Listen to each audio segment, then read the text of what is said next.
those of you who have enrolled into the PhD program, of course, you started with high motivation and intention of getting yourself highly engaged in the research project. But then again, as time goes by, during the time to some extent, at some point, you might lose your motivation, and many students may even drop out. Worldwide, the dropout rate for PhD program is about 50%, meaning out of 100 PhD students enrolled into PhD program, 50 of them will be dropping out. Okay, so those of you who are with me, I wish and I pray that every one of you would be able to complete the PhD program, the PhD journey. Okay, now there are many ways people define PhD. The negative way of defining, some people call it permanent head damage, some calls it permanent head damage. Even recently, I got two PhD students from China. They even have a different definition. PhD, they said, poor, hungry, and desperate. So they try to say that people who needs badly PhD degree, only they will come and do the PhD. Otherwise, they might not choose to do the PhD program. That's why they define it like poor, hunger, or poor, hungry, and desperate. So desperate people only will go and do the PhD program because it's so tedious, seems to be so difficult and all that.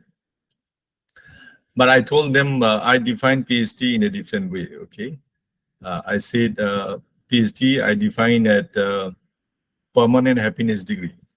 Permanent happiness degree, because everything in the world that we would like to do, nothing comes that easy. You have to really put a lot of effort. Even if you want to have a good breakfast or lunch or dinner, it takes a lot of effort to cook. It's even before cooking, you have to go to the market.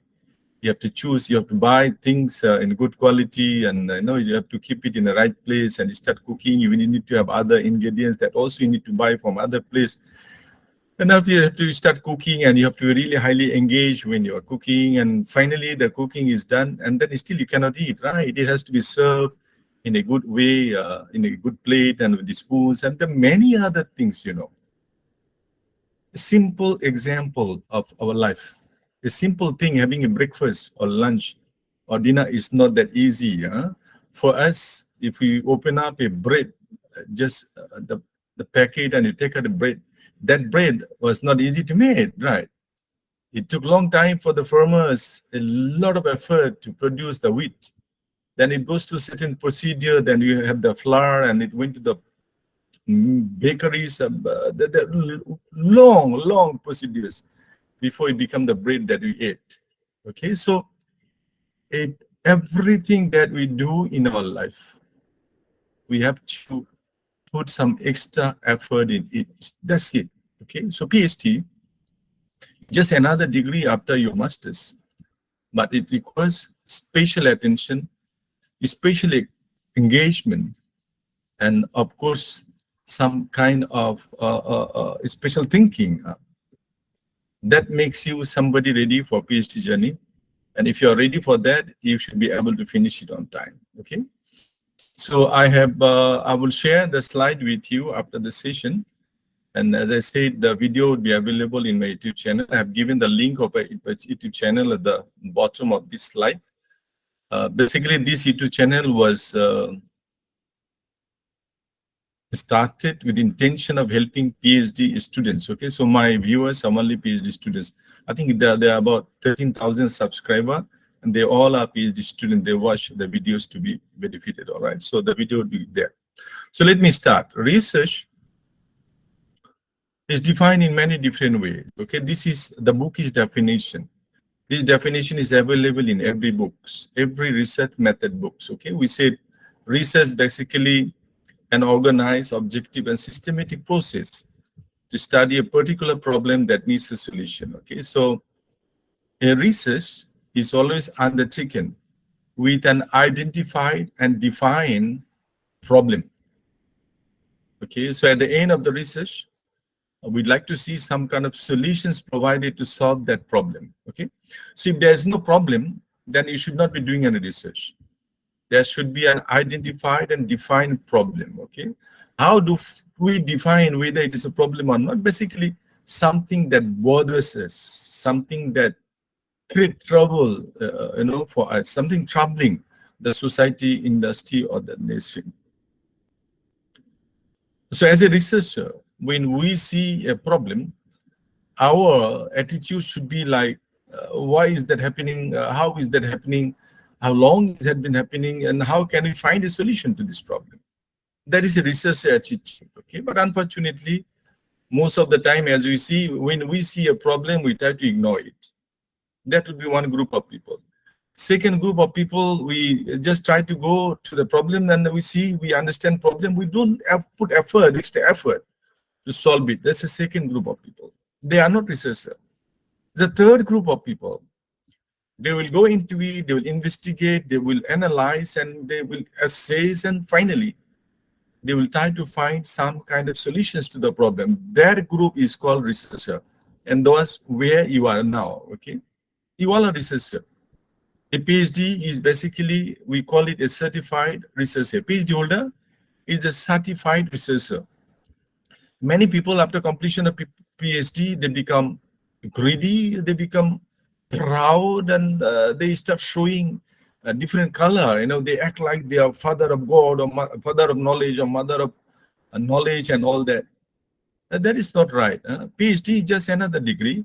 Basically, it just certifies that now you are a certified researcher.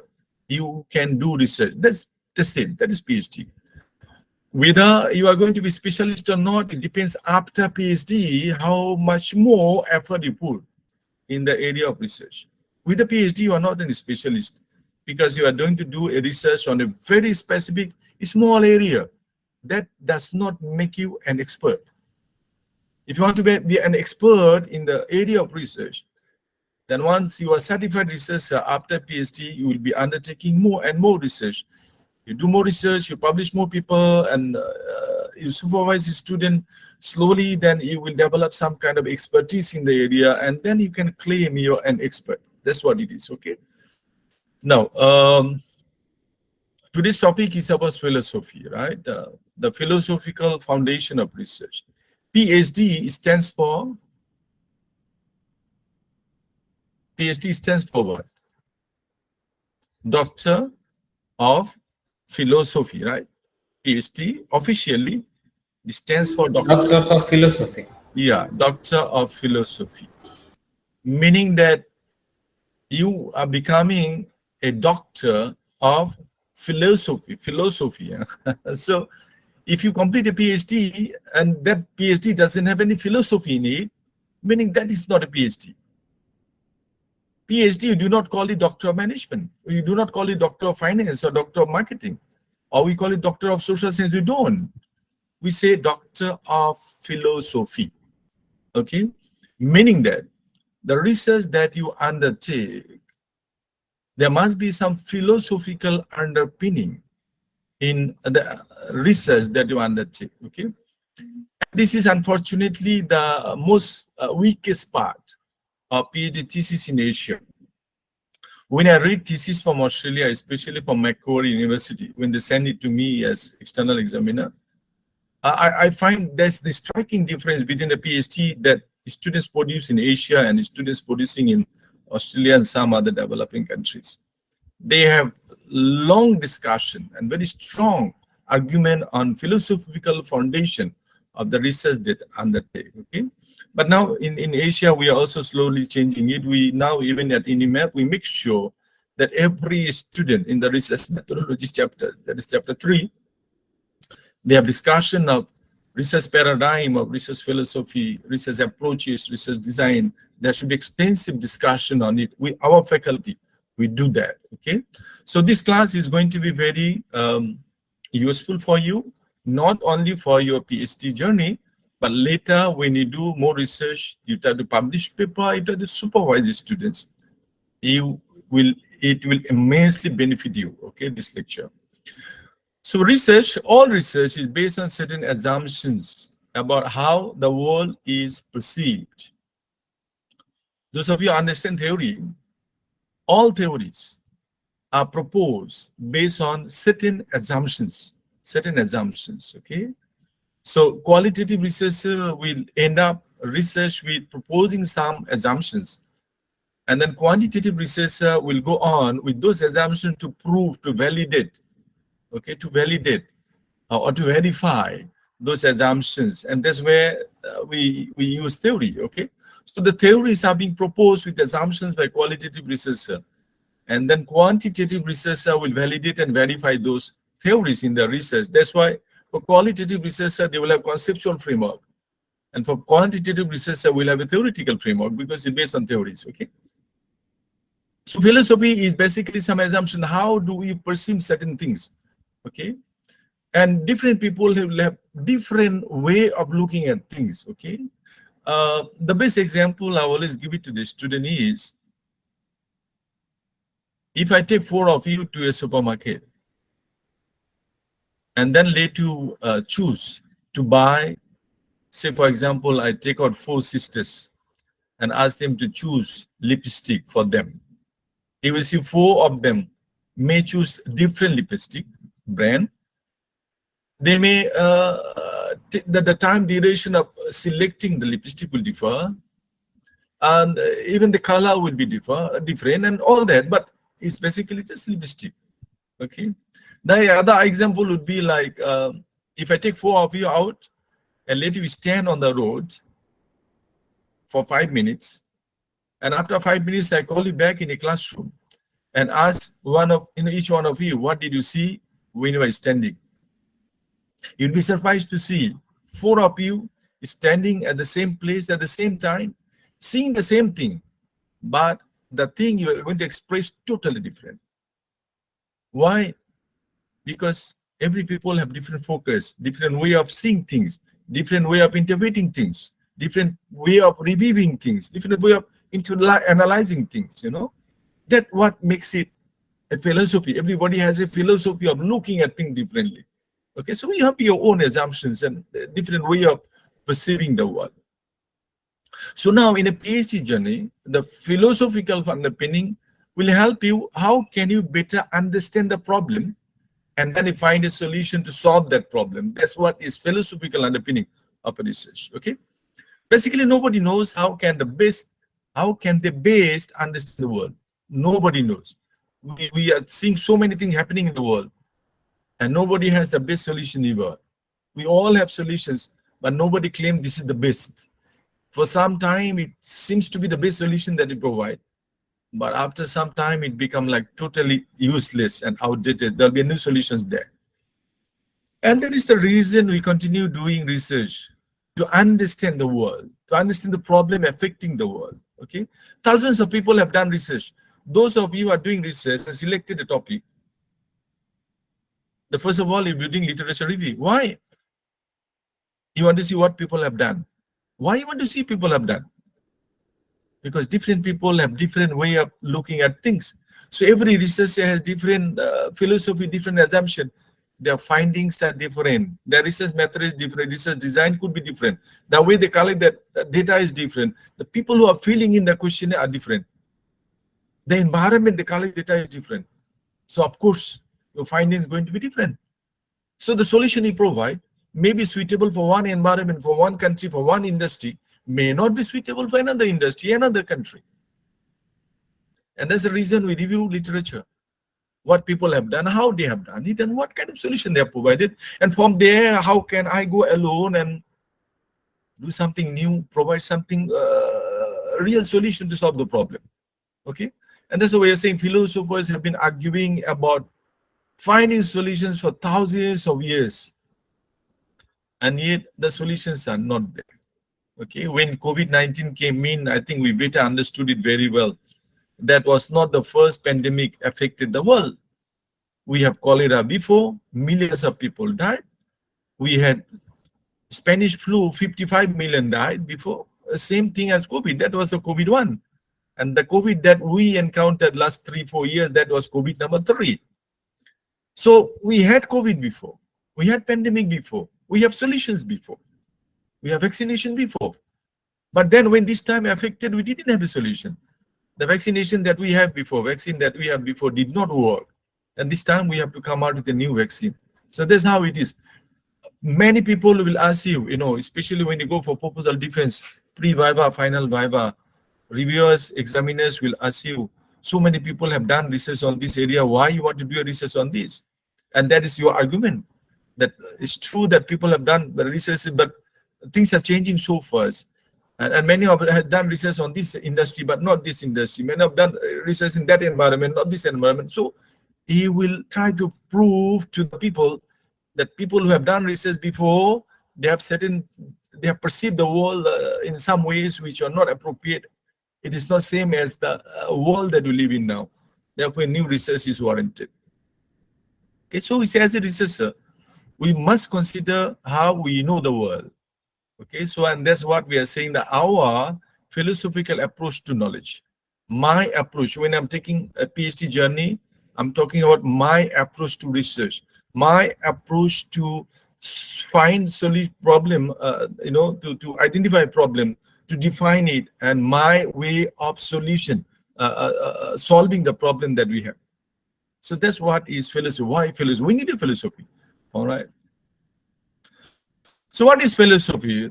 Basically, the study of world's most general and abstract features and the categories which we think.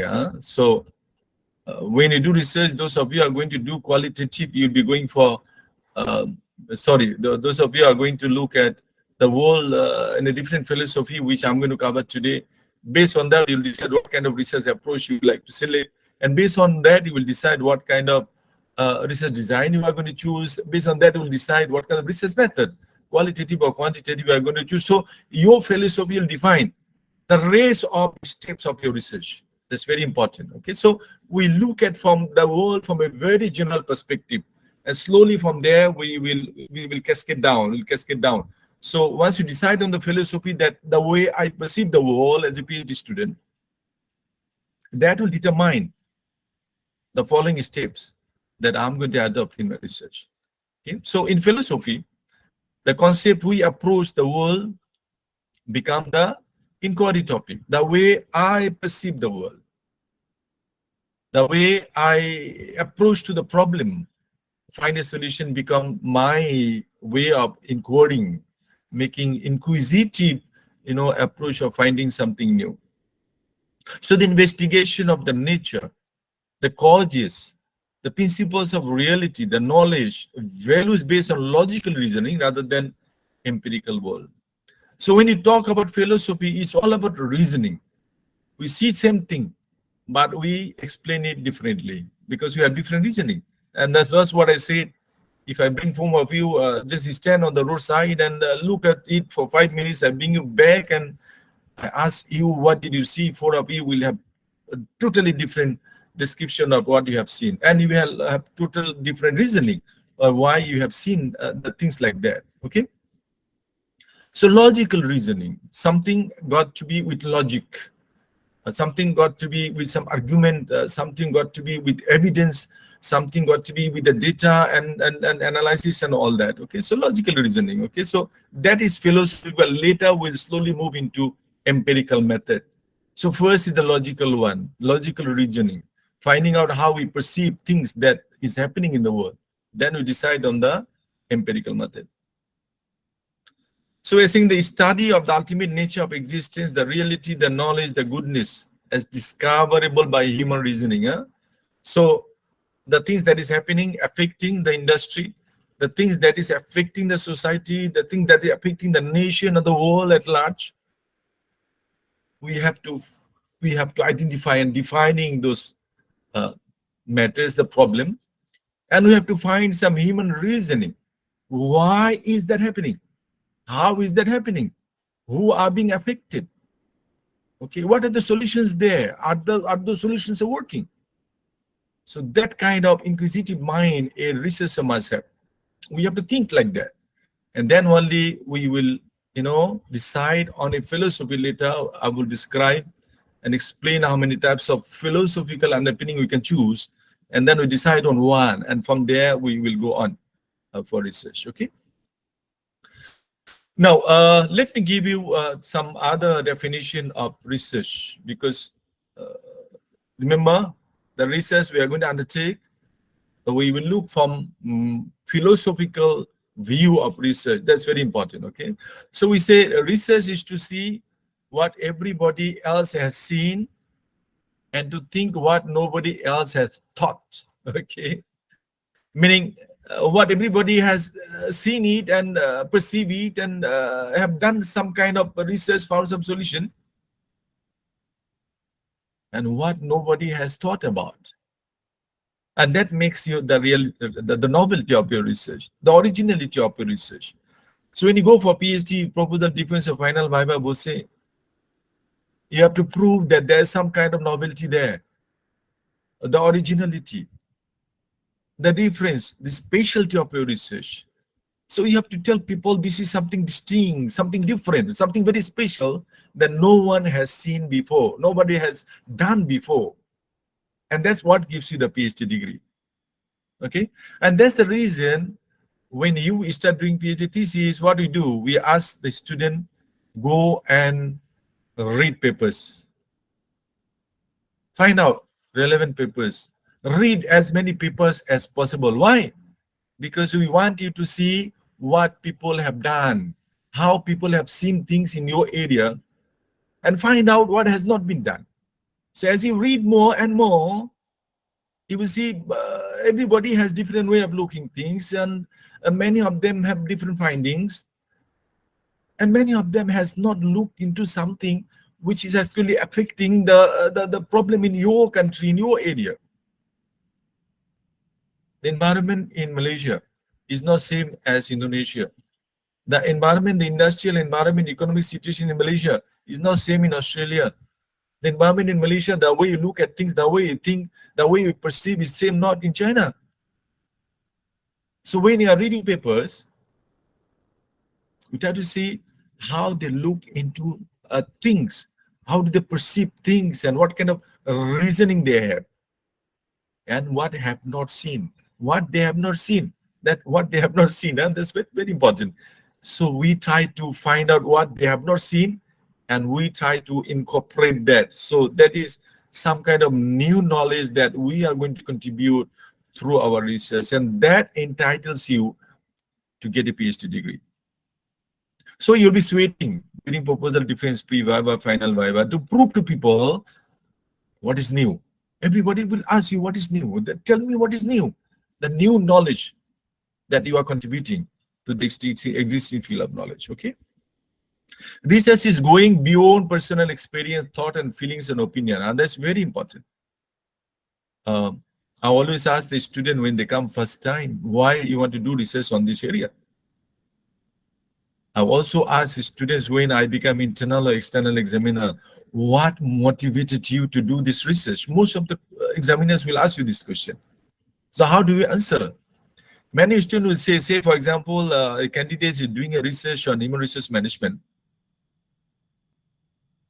The candidate will say, oh, I have been working in the, as a human resource officer, human resource manager for 20 years or 10 years. I have seen many things like that. I've seen many problems there, and that's why I want to do a research. The answer is not correct. That's not the answer we want. Remember, we have to see what people have done and what the way people have perceived and the way people have seen things, and what they have not thought about, what they have not seen, the approach they have not taken to solve the problem. So it has something with data and evidence. So we have to say that I have read, the data, I have collected data, and the data shows that the manufacturing industry in Malaysia is experiencing a high turnover, and it's because of selection and recruitment problem. It's because of training, adequate training, and something like that. So you have to have some data and evidence to tell people that this is what is happening, and because of that problem exists. Therefore, there is a need to do a research. So it's not about personal experience. It's not about what I think. It's not about what I feel. It's not about my opinion. It's about data and evidence.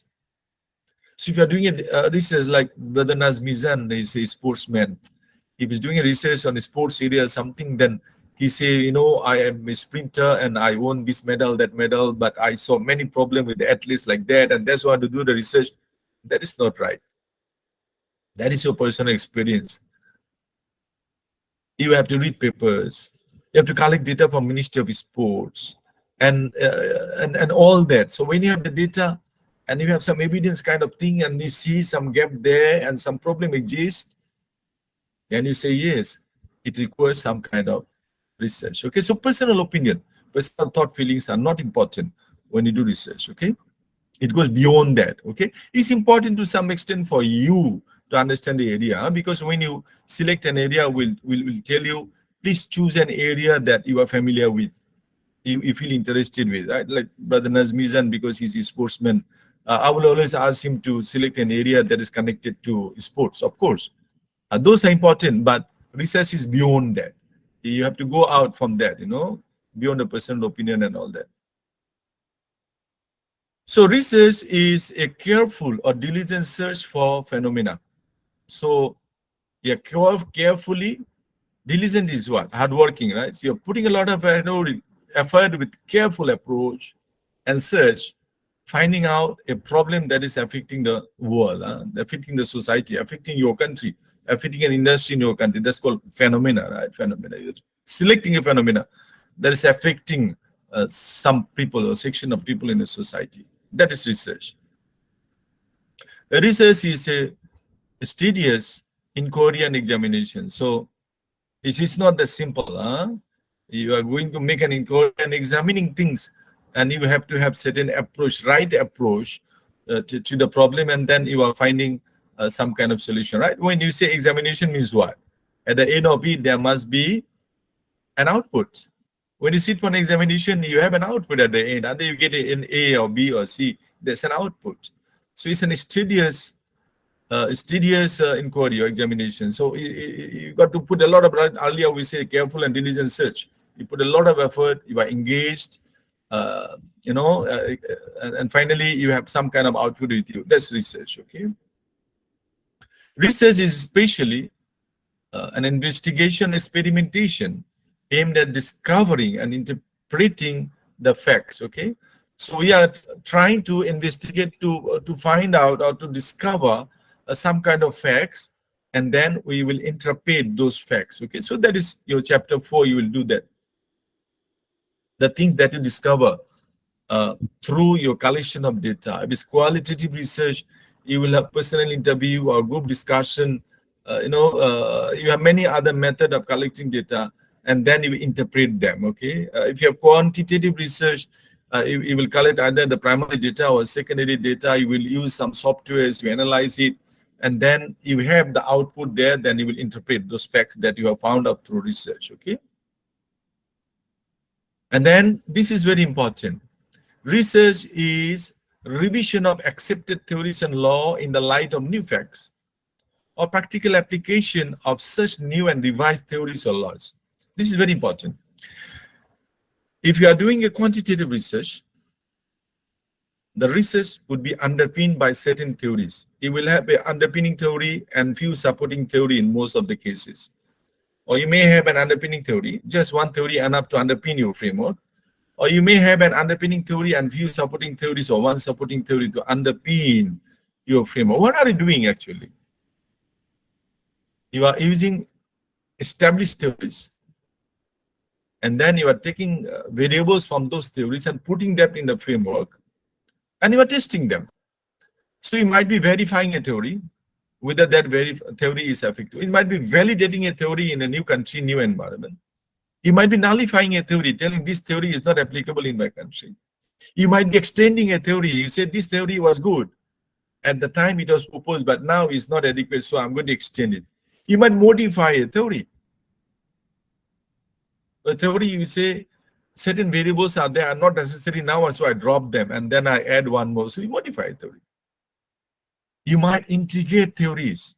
You say to explain this phenomena, one particular theory is not enough. Even two theories are not enough. So what I do in my research, I integrate 2 or 3 theories more than one theories. So integration of theories have proposed a new framework. So that is what is research, okay? So existing theories are there, but those theories may not be applicable, may not be valid anymore, may not be effective anymore, may not be productive anymore. So we start doing all those. So one of this approach should be there in your research. Either you validate a theory, you verify a theory, you nullify a theory, you modify a theory, you extend a theory, or you integrate few theories. So that is research. So we are not going to come out with a new theory.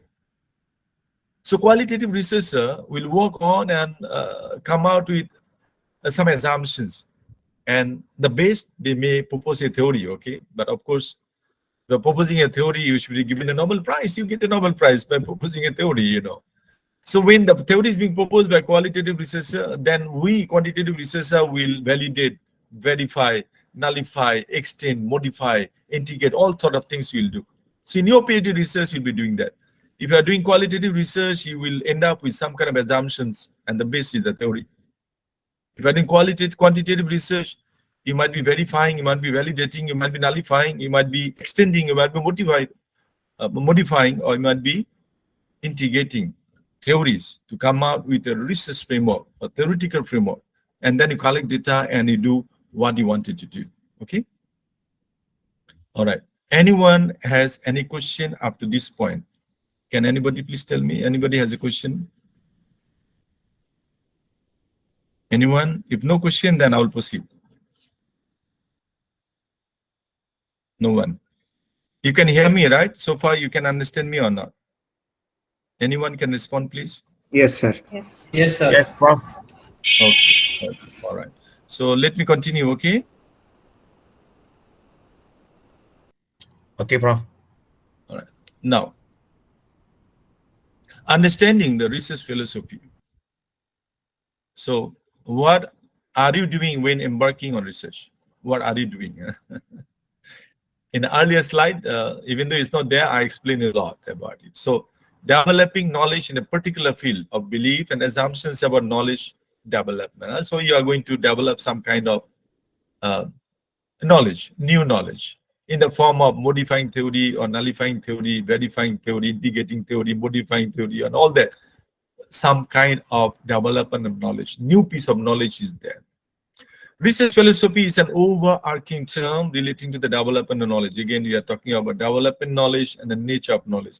Saunders, research method book written by him was the very popular research method book in the world. At every stage in research, we make some types of assumptions, and that's why later I will show you where we make some assumptions. Okay, these assumptions are basically the realities, okay, encountered in research. That's what we call ontological assumptions. Human knowledge, that's what we call epistemological assumptions, and the assumptions about human value, that's what we call axiological assumption. I'm going to explain all these three: ontology, epistemology, and axiology. All these three will be explained in the subsequent slides. Okay, I will do that. So these assumptions, how you understand your research questions and the methods that you use, and then how you interpret your findings. Okay. So after at the end of this session, I want to prepare you in a way like you know exactly which research approach I should choose, which research method I should choose, which research design I should choose, what kind of data collection method I should choose, because these all are determined by what kind of research philosophy you're going to choose, what kind of ontological assumptions or epistemological assumptions or axiology, the human value that you look at. Okay, so once you do that, that will determine the subsequent processes of your research that you undertake. Okay. Now, understanding the research philosophy. A well-thought and consistent set of assumptions will constitute a credible research philosophy. So you think a well-thought-out and consistent set of assumptions. So you are talking about, again, assumptions. Assumptions. Those of you are from finance, and if you are familiar with theory, Miller and Modigliani, or Modigliani-Miller theory, you could see that certain assumptions are there. Assumptions like a country has personal tax but no corporation tax, or got corporation tax but no uh, bankruptcy costs, sort of assumptions are there. Every theory is proposed based on certain assumptions. And as time goes by, those assumptions become invalid and the theory become also outdated and obsolete. And that's why we do new research, okay? So a research philosophy is always a very well thought out and consistent set of assumptions, meaning in your research, you will have some kind of assumptions. What are the assumptions? The hypothesis later. Assumptions, hypothesis, assumptions. So when we look through research problem and research questions later, you will have a theoretical framework, and then we'll translate theoretical framework into research hypotheses. And those research hypotheses got to be aligned with research questions that you have. So you have assumptions, the hypothesis. And based on hypotheses, you test the data I've collected, you analyze, and then you provide solutions based on the hypothesis you have chosen. So it's all about assumptions that you take in your research. Okay? So to construct the hypothesis, to come out with the assumptions, you will do literature review. And to propose an assumption or hypothesis, you will propose based on the literature support. Okay, so that's how the philosophy is so important in a PhD research or any research that we undertake. Okay, so research philosophy will underpin your methodological choice, your research strategy, your data collection technique, analysis procedures, and allow you to design a coherent research project in which all elements of research fit together. This is something very important, not many students will understand it somehow, sometime, because it all depends on what kind of philosophy you choose. Based on the philosophy, it determines which approach should you choose. Based on the approach, it will determine what kind of research method you choose. Based on that, you decide what kind of research design you will choose. Based on that, you will decide what kind of method you are going to apply to collect the data. And that determines what method of analysis you are going to employ in your research. These all are coherent, interconnected. In any of wrong selection, in any of the subsequent procedure, will make your research invalid. And you will suffer. And you might fail in the final viva voce session. Okay? I always give a famous example of my friend at USM. He was from Indonesia, and then he failed in the final viva voce session. He has gone through proposal defense, pre-viva, all well. But final viva, he failed. You know why the external examiner failed him? The reason was very simple. He did a study on online shopping, and he collected data from MBA students only. It about 15 years back. At that time, online shopping was not that popular. I know the Lazada, Shopee, all those platforms in Malaysia was not that available yet, not that popular yet. So online shopping was still questionable, was not trustable, was not reliable. So he assumed, he make an assumption that MBA students are highly educated and most of them work in the corporate sector. They might be the best one to collect the data for online shopping. That was his assumption. But the external examiner did not agree with that assumption. So he couldn't sustain, he couldn't argue, and he failed. So he had to collect new data again. The external examiner said, no, it's not only the MBA student. Those people are doing MBA students are a small section of people. There are many other people in the corporate sector and educated people. They also got involved in online shopping. Therefore, you have to collect new data from everyone. So his assumption was wrong and he failed in the final viva session. And that's how important it is. One assumption you are coming, he was right in selecting the research approach, the research design, the research method. He was right in the selecting data collection methods, but he was wrong in the sampling procedure. And that's it, he's out, sample population. So he failed, So it took another 1.5 years for him to collect data, analyze it, write up set 4, 5 again, and finally submit again and go for the second viva session. I hope you understand me, how important it is, the assumptions that you choose for your research. That's your philosophy, some kind of assumption that you have in your research, okay?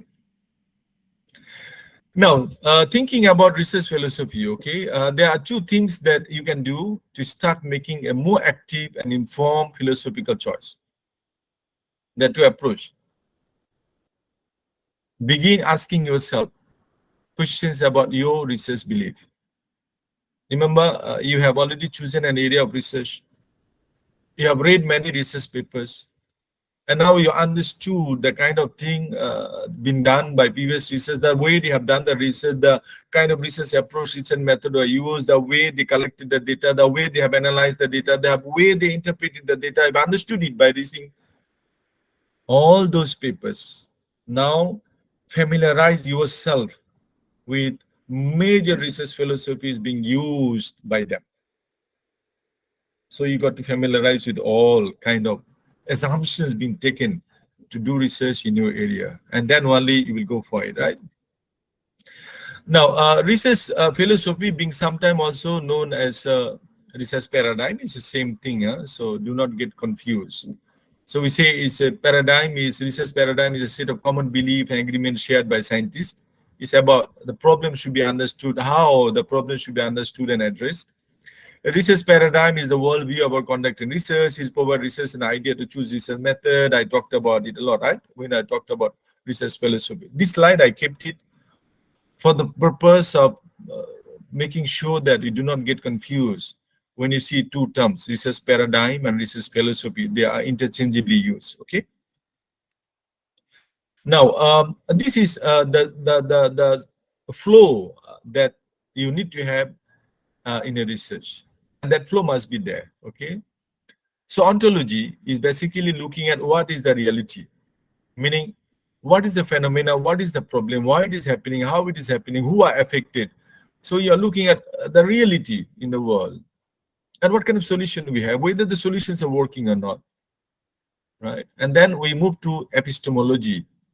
What and how can I know the reality of knowledge? So how do I know the validity, the reliability of what is happening, the solution being there and all that, okay? And that helps me to proceed to what approach should I use, okay? So I'm going to discuss all that, don't worry. And the approach I choose will determine what kind of procedure I'm going to use to acquire new knowledge. And that will determine the method. I mean, what are the tools I can use to acquire knowledge? And that determines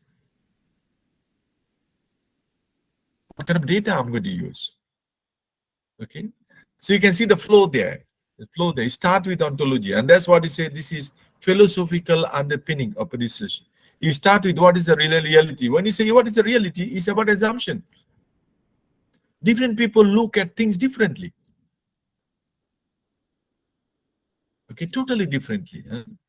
I was reading a history of an empire in when the Muslims were ruling the world. There was a ruler in Baghdad, in Iraq, and one day he came out to an area and with camouflage, you know, he didn't come out like people can recognize him. So he wear different days and different outlook, and he came with people to see what is happening. And he came to a market and he saw a guy died, and the dead body was lying on the street, and nobody is looking at him, and nobody is doing anything. So asked people what is wrong with him. He said, no, he is one of the worst people in our society. He was very dirty man, so we don't care, you know. So the king says, was he a Muslim? They say, yes. Then they say, why don't you help him to do the janazah and put him to the grave? He said, no, he was a dirty man. We say, okay, where is his house? He said, nearby. He said, can few of you help me to bring his dead body to the house? So people help him, the king, to bring the dead body to the house. And when the dead body was in the house, the wife was screaming and crying and said, he was such a great man, was such a honest man. I know, you know, Allah subhanahu wa ta'ala will give you in Jannah. And I know this is what is going to happen to you. I warn you this will happen. So the king was very confused, you know. He's in the market, people say he was a dirty man. And his wife said, no, he was one of the best men in the world. So he asked his wife, what is wrong? Why are you saying that and people saying that? He said, because my husband, every night, he will go out, whatever money he has, little saving, he will go to outside, he will buy the wine, bring it in the house, and he will throw all the wines. And he will say, I saved some of my Muslim brothers, sisters, because they cannot buy the wine. It's not available there. I bought it and I have thrown it. And then his wife says, some night he will go out and he will go to the brothel. You know what is brothel? I will bring one or two these naughty women to my house from you know those pimps, and we say you will bring them in my house. He said, okay, you take shower, you take wudu, and you read Quran with me, and then whatever money you could earn by sleeping with few men, I'm going to pay you. So he used to do that. So he used to bring girls in the house, they will take shower, they will read Quran whole night, and he will pay them money, morning they will go back. He said that as a wife, I knew all this. He said, I saved two of my sisters tonight, or one my sister tonight. But outside people, they thought this is a dirty man. He is buying wine, going back and drinking wine. He is going to the bad place, he's bringing the women and using them. So he was a bad man. So the king was crying, That's such a good man. And his wife says, I always warn him, when you die, you will be just lying on the street. Nobody is going to janazah for you. And then what he used to say, this is what your husband used to say. He said, no, the king and the best people in the society will come and do the janazah for me. So the king told his wife, keep his dead body here. Tomorrow his janazah will be, conducted. So the king went back to the palace. He changed his dress. He brought all the ministers with him. Next day he came. From the king, the special government arrangement, the bedding was done for the guy. They had big, a lot of people in the janazah because the king is here, I see. So he gave a speech and told the people that's what happened, and everybody was crying. So now we can see how we see things here. Hundreds of people that know him, they know he was a dirty man, but he was not actually a dirty man. His wife has seen it differently. Even the king came in and saw the reality. So this is a good example for you to understand the things that we perceive and see in the world is not the same as everybody sees it.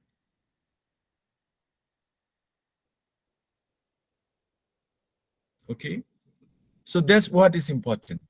So when you see a research problem, many people have done research. They have done with their own way of looking into things, one way of perceiving things, different way of assuming, making assumptions on certain things. But you may look at differently. You may think of it differently. You may approach to it differently. And that's what makes you a researcher. And you come out with something new that what gives you the PhD degree. Okay.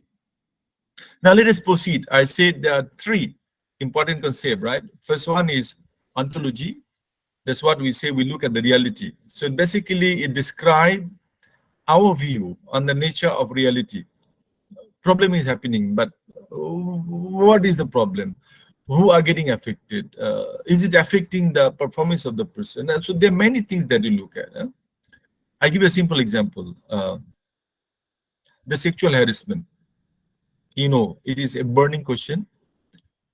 Is there everywhere, every society, every country.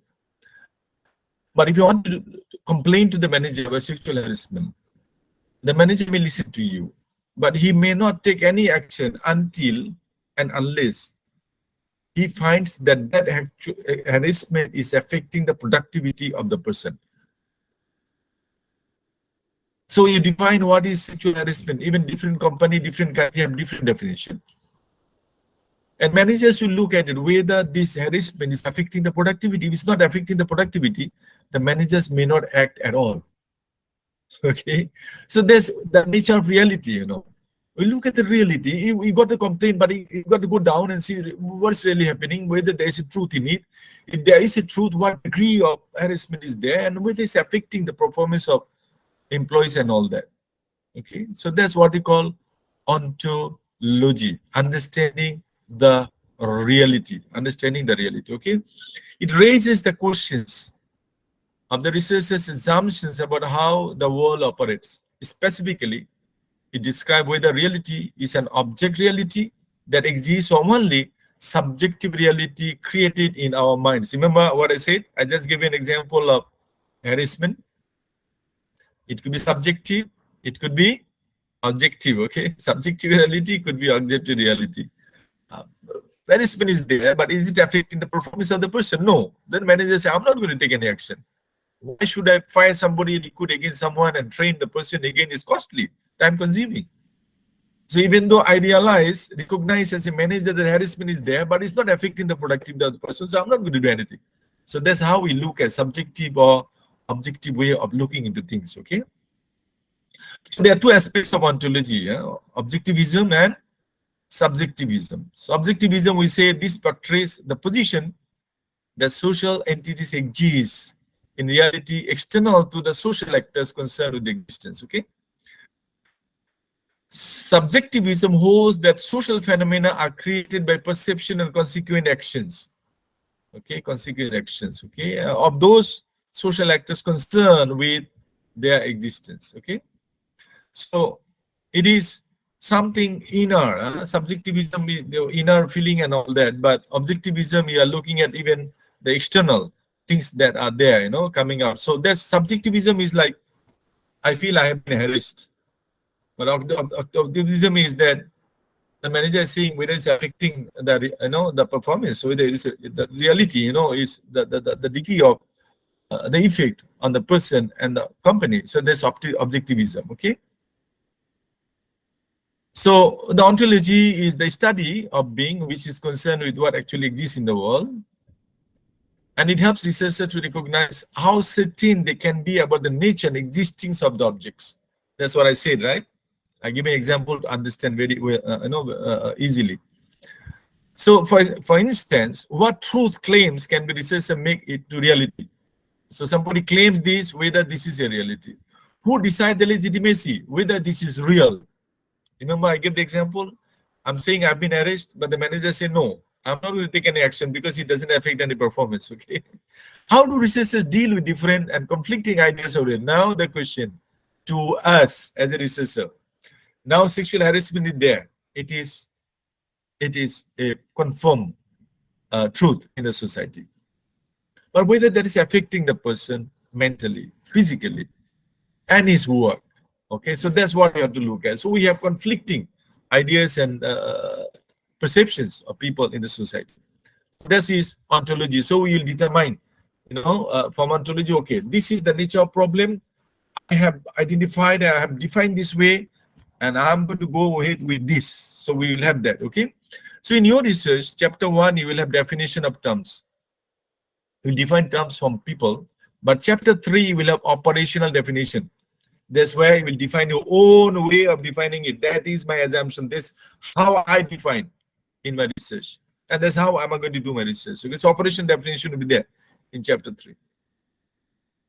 So to illustrate more, we say there are realist ontologies and there are relativist ontologies also. There are two different group of people look at things differently, okay? So we say that realist ontologies relate the existence of one single reality. And the relativist ontologies, they say no. There may not be one reality, it can be constructed, there could be more than one reality exists.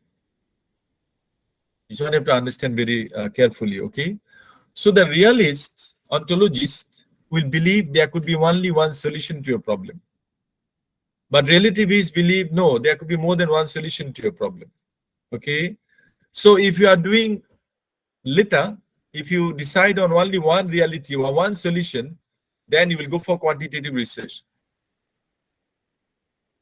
You will go for deductive, you will go for quantitative research. Don't worry, I'll go through again. Relativists, they say no, there could be more than one reality, there could be more than one solution to your problem. So you will go for qualitative research, you will go for inductive approach, and you go for qualitative research. That's what I say, that philosophical foundation or underpinning will determine the next of the consecutive stages of your research process, okay? Any question before I proceed? Anyone? No. Okay, so I proceed. So I assume everybody understands my elaboration and explanation, okay, since you are not asking any question.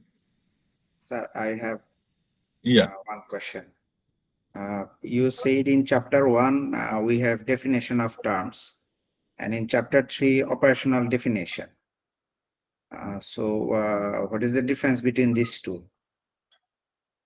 Definition of terms, basically, you will take it from different literature. It can be from research book, it could be from research article and all that, okay? And one term, you may have many different definitions. Different people define it differently. But then when it comes to chapter 3, operation definition, that is the only definition that you are going to use in your research. So that is your assumption of the matter. So in operational definition, there's only one definition, and the definition that is in you use in your research. Only one definition for each of the variables? Yes, yes, yes. Okay. The one you use your research. Say, for example, if you want to measure performance of an organization, there are many ways of measuring organization performance. There are financial way of doing it. There are non-financial way of doing it. Even in the financial way of measuring performance, there are many different formulas and terms are there. You will choose only one, and that's the way you are going to define it. And that's what you call operation definition. Okay. Is that understandable? Yes, thank you. I think this one I have explained, so I'm not going to talk about it anymore. Now epistemology. The first one is ontology. You are going to look at the truth, the reality that exists. Okay, you want to see whether that exists, that kind of problem exists, how do they exist, and all that. So that is ontology. Epistemology, we say it concerns about what constitute acceptable knowledge in a field of study. So now we are talking about knowledge. That's why you will be doing literature review to understand what has been done, what kind of theories being proposed, how people look at things, and what are the limitations of the knowledge that you have. Knowledge is what? Knowledge is basically being informed. You have certain position of information. That's what you call knowledge. Okay. So epistemology is how and what is possible to know. So how far it can know what has been happened so far. Okay. So that's what we call epistemology. So knowing how you can know certain thing. Okay. So it's about questioning things. Being inquisitive, as I always say, that being inquisitive, never accept anything unquestioned. Question it, and question it. That makes you a researcher. And that's what is epistemology. The more you question it, the more information you have, the more knowledge that you have. Okay, so that is epistemology. So it is basically a Greek term, right?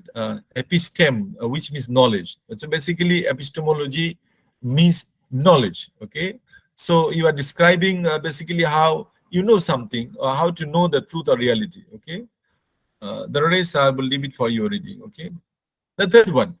So ontology is about the reality, what is there. Epistemology is understanding why and that is happening, all that, right? So how far is being done and what is not being done, that is epistemology. Axiology is a branch of philosophy that studies judgment about the value. So now you say that the role that you own values play, and now it is coming your own perception and understanding into the phenomena or the problem that you have identified and defined. Okay, so that is axiology, your own perception, own belief, own values, and all that will come in. Every one of us are different. The way we are being brought up in the society, the religion that we follow, the customs that we have, the religion that we follow, the many things that we have, and that's the way we are going to perceive the world, and we're going to explain the things. You know, that is axiology, your own values, own beliefs, own set of cultures, customs that will come into the explanation of it. So which is choosing one topic rather than another suggests you think one topic is more important than another. It's like the way you choose your topic. Why you are choosing certain topic? It's because you think this is important one, and this one, the problem is very important to address and find some solution to the problem. That is axiology. Your choice of selecting certain area of research. That's what we call axiology. Okay. All right. Let us move into more detail. So the system of beliefs and assumptions about development knowledge, that's the philosophy. And every stage in research, we make several types of assumptions. Every stage we have to make assumptions. So there are four major aspects of philosophy there. The first one we call positivism. The next one we call realism. Then interpretivism and pragmatism. That's what we categorize. The four major categories or aspects or dimensions of philosophy that you look at. Okay, don't worry about the definition. I'm going to have more definition about it. Okay, later I will have more discussion on those four aspects. So don't worry, keep it hold it for a while. So depending on your ontology and epistemology and axiology, then you will decide what kind of research approach you are going to choose, whether you are going to be induction or you're going to be deduction. Induction means what? You are going to induct the way of constructing something. Deduction is what? The one that you have, from there you are going to deduct. Okay, so it's totally different way of looking things. Okay, this is how it is. If you are going for deductive approach, you use established theory. From the theory, you develop hypothesis. And for that reason, you collect and analyze data. Finally, you accept or reject hypothesis. Okay.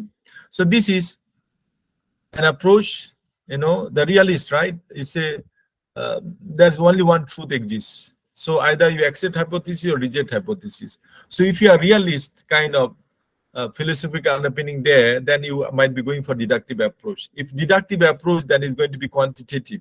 Okay, so it follows on. So there are stages, all that. Okay, so this is an example I always give on deductive approach. It's like you are in a beautiful garden, and there are so many flowers there, but not all flowers will attract you. Not all flowers could be relevant to you, right? So if you are going there and you are asked to choose 5 flowers among so many, you will choose only those 4 or 5 are relevant. You feel beautiful looking, you feel like good smell and all that. You choose the relevant one to you. So in a deductive approach, like you have theories, many theories, all theories are good, like all flowers are good. But you will choose only one theory or 2 theories or 3 theories. That is called deductive approach. Deductive approach. You have everything from there, you keep deducting. Okay, so that's called deductive approach. Inductive approach is different. You have a problem. You observe it. You analyze the pattern. You formulate relationship. And then you come out with a theory. Okay. So this is relativist. If your philosophical underpinning is relativist, meaning that there could be more than one truth in it. So you are analyzing the pattern and you are coming to a relationship with different patterns and you are proposing hypotheses or assumptions, or at base you may come out with a theory. Okay. This is the example I give to understand inductive. You landed on a soil and then you do whatever is needed to plant a tree. There you plant a tree. After that, you give fertilizer, you water it, and all that. Finally, you come out with what kind of flower that you want to have. So that is inductive research. You start from zero. Okay. So if you are relativist, you know there could be more than one truth, and you have more than one flowers here, but these flowers are all your chosen one. So you do research in this way based on that. Relative is more than one assumptions, and that is definitely qualitative approach. Okay, so that's what I said. When you're going for realist, then deductive, then it is quantitative. You're going for relativist, you'll go for inductive, and then you're going for quantitative. So one is connected with another. All subsequent procedures will be connected to one another. When you're going for quantitative, you know what kind of data we need. You're going to qualitative, you know what kind of data we need, or what kind of data collection method will be there. So this all are interconnected. Okay. Any question on inductive, deductive? Is it clear? Yes. Thank you. Can I ask a question? Sure. Anytime anybody would like to ask question, you are most welcome. Okay, I just want to confirm. That's mean deductive approach, we use quantitative, and the inductive approach, we use qualitative. Yes. All right. Okay, thank you. Shall I proceed? Any other student has any question, please? You all are PhD students, so I expect a lot of questions. Even I would expect you to challenge me, saying that I'm wrong. That's what I expect from you. I expect a lot of argument and discussion. Okay, possibly towards the end of the class we may have it. Okay. Prof, I have a Yes. question. So if let's say I'm a realist, so I choose quantitative, which is deductive approach, And the framework that I would choose would be theoretical framework instead of conceptual framework. Am I right? Yes, you are right. Okay, thank you. Because your framework is based on theories. Okay. Because you're going for deductive. Deductive meaning that you already have the theories, like I show you in the garden, all the flowers are there, meaning you all have the theories available there. So you choose a theory. So your theoretical framework is developed based on theories. So it becomes theoretical framework. Okay. Thank Okay. you. Welcome. Any other question? No, huh? All right. Shall we continue? Yes, Prof. I'm not sure whether everybody is here. Yes, yes, sir.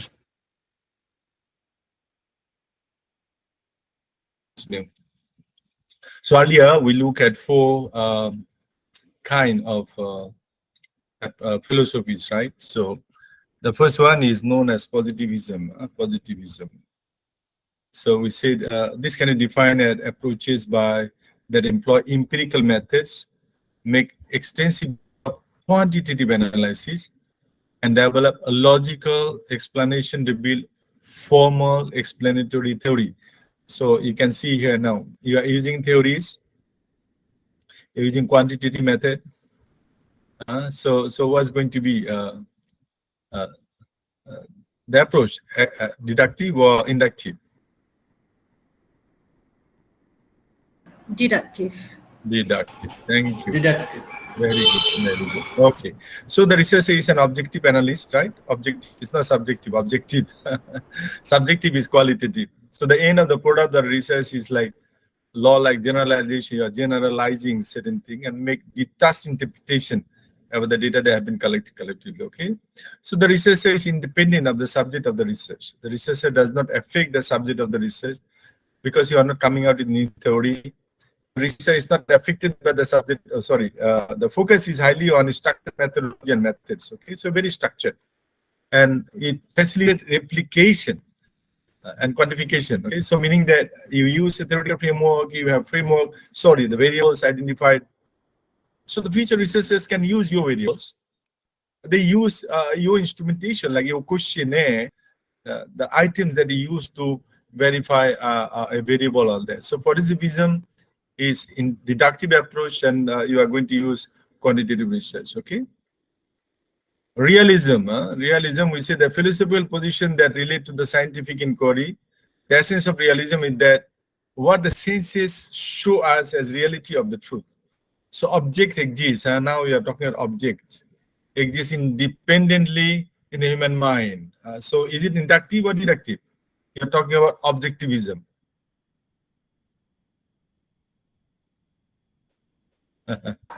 Deductive. Sure. Inductive. You're talking about object, right? Object. So it opposed to the idealism. Opposed to the idealism is there's only one answer. Only one answer. But here you may have more than one answer. So this could be inductive, right? Inductive. So realism shares two features with positivism. So it's a belief that natural and social sciences should apply the same approach to collection of data explanation. Realism is an attempt by some research and social science to adjust positivism to studies social phenomena, okay, and accept the existence of reality, independent human values, and all that. Okay.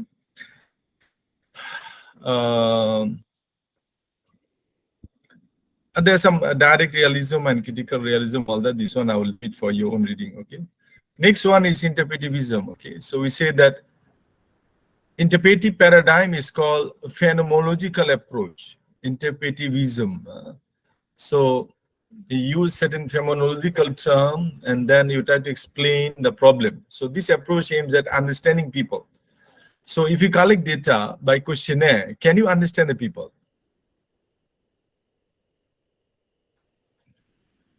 May not be, right? May not be. Because it's about what you ask them, you get that. So you put yes or no, or you put certain Likert scale, strongly agree, disagree, and all that. So understanding exact what they feel is very difficult unless you go into detail of talking to people, interviewing people, getting close to the people, and that's what happened, you know.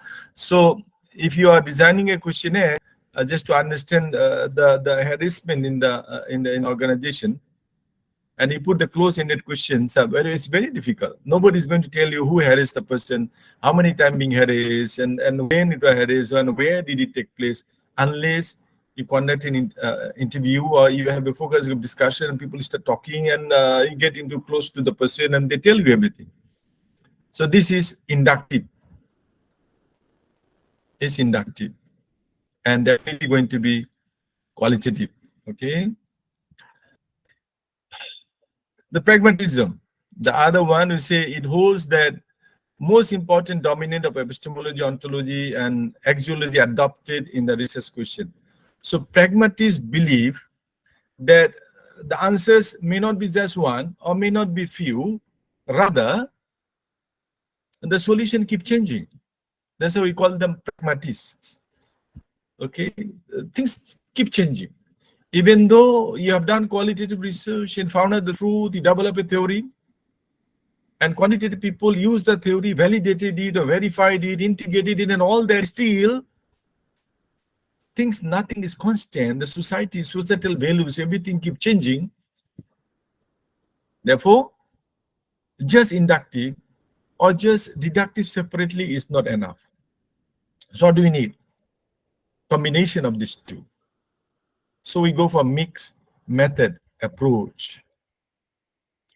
So topic like sexual harassment and its effects on organization performance, you may need a mixed method. You may have survey questionnaire and you are testing the existing theories. At the same time, you can employ the qualitative method of conducting individual personal interview, or even you may have a focus group and all that. Okay. So pragmatism is on mixed method. Interpretivism is qualitative, right? Following me? Realism, earlier that we look at the two, right? Positivism is about quantitative. Realism is part of quantitative, but more on realitative, okay? All right. So now, remember, so what we have now? We are looking at whether I'm a positivist or whether I'm a relativist or whether I'm a constructivist or whether I'm a pragmatist. You have to choose one. And that will determine whether I go for deductive approach or I go for inductive approach. So if you are going for deductive approach, it's definitely quantitative. If you are going for inductive approach, it's going to be qualitative. So one step is related to another step. So all the whole research will be determined by the philosophical underpinning that is inside, whether it's you are pragmatist or you're positivist or you are constructivist or interpretivist. Okay, so this all will determine the following stages of deductive or inductive. Deductive or inductive determines the qualitative quantity. That will determine your research design. That will determine your data collection method. And that determines the tools you are going to collect the data. And that will determine what kind of software you're going to analyze. So these all are interconnected. There is a flow and logical sequence in the whole research procedure. Any question before I move on? Yes, Prof. Yes. So I plan to do a quantitative research by using secondary data. That means I collect data from annual reports. So would that be positivism? Yes, Because- definitely, definitely. It's positivism, and then you are choosing deductive approach with some theories. You'll develop the framework or modeling. If you have economics, you'll develop modeling, or finance, economics also, accounting also, you develop modeling. We may not have a framework, rather we have econometrics modeling. It doesn't matter. Okay. So it's yours one, definitely you are following positivist philosophical approach, then going for deductive, then going to be quantitative, and then later I'm going to explain what design, research design you're going to choose. Is that okay? Yeah, thank you so much. Welcome. So that's what I have summarized it here in this slide: positivists, constructivists, and pragmatists. Okay, to make it easier for you to understand. So with a positivist, there is a single reality. Constructivist says no, there could be more than one solution. And pragmatist says no, there could be more than one solution. There could be one solution, but still it can be renegotiated. It could be debated. It could be differently interpreted. Okay, so that's why we need mixed approach. Okay. And here I have given you some other interpretation and how they are interrelated. I will leave it for your own reading. You're a PhD student. I don't think I have to go for so detailed. Okay, so this one I will leave it for your own reading. Let me go through a quick discussion on research design. There are many different kind of research design we have.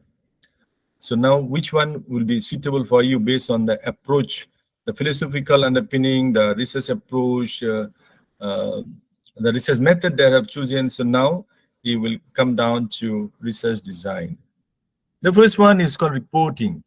Basically here we provide some kind of summation of data, and we just about recasting the data to achieve deeper understanding or just generate some statistical comparison. So you're just reporting, So in a PhD thesis, definitely this is not the research design you are going to adopt. You are not going to get a PhD for that, okay? Just reporting. Descriptive. Try to discover answers of the question who, what, when, and all that. This one also not suitable for a PhD study. For undergraduate like BBA program, Bachelor of Business program, if you are doing like our student, they do finally a project, for that descriptive could be enough, but not for PhD or even Master of Research. Predictive. Here basically you are attempting to predict when and what situation it will occur. Okay, so this one could be applicable to econometrics modeling, where you are going to predict the relationship. So you may have predictive approach in case if you have econometrics modeling. Okay.